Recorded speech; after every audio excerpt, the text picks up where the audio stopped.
రూపాయలు ఖర్చు పెట్టిండు.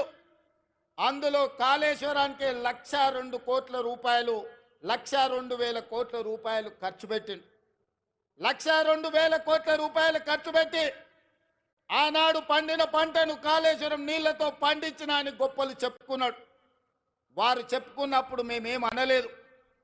కానీ వారు కట్టిన ప్రాజెక్టులు సుందిల్ల కావచ్చు, మేడిగడ్డ కావచ్చు, అన్నారం కావచ్చు, ఈ బ్రిడ్జ్లు బారేజులు కుప్పగూలిపోయి చుక్క నీరు లిఫ్టులు చెయ్యకపోయినా ఈనాడు కాంగ్రెస్ పార్టీ అధికారంలోకి వచ్చిన తర్వాత కాంగ్రెస్ పార్టీ కట్టిన ప్రాజెక్టులు అది జూరాల కావచ్చు, శ్రీశైలం కావచ్చు, నాగార్జున సాగర్ కావచ్చు, నెట్టంపాడు కావచ్చు, కోయిల్ సాగర్ కావచ్చు, శ్రీరామ్ సాగర్ కావచ్చు, మంజిరా కావచ్చు, లేకపోతే శ్రీపాద ఎల్లంపల్లి కావచ్చు, ఇందిరా సాగర్ కావచ్చు, సీతారామ సాగర్ కావచ్చు, ఈ ప్రాజెక్టులన్నీ ఆనాడు కాంగ్రెస్ పార్టీ కట్టి ఆ ప్రాజెక్టుల ద్వారా నీళ్లు ఇచ్చి వరుణుడు కర్ణిస్తే ఈ సంవత్సరం కాళేశ్వరం లేకపోయినా చుక్క నీరు ఇవ్వకపోయినా 1,53,00,000 మెట్రిక్ టన్నులు చరిత్రలోనే స్వతంత్రం వచ్చినప్పటి నుంచి ఈనాటి వరకు 75 సంవత్సరాలలో ఏ రాష్ట్రం ఉత్పత్తి చేయనంత ఉమ్మడి రాష్ట్రం 23 జిల్లాలు.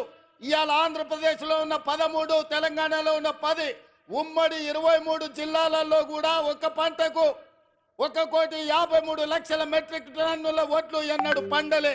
మరి ఇవాళ తెలంగాణ రాష్ట్రంలో ప్రజాపాలనలో మన ప్రభుత్వంలో ఒక పంటకు 66 లక్షల ఎకరాలలో 1,53,00,000 మెట్రిక్ టన్నుల వడ్లు పండించి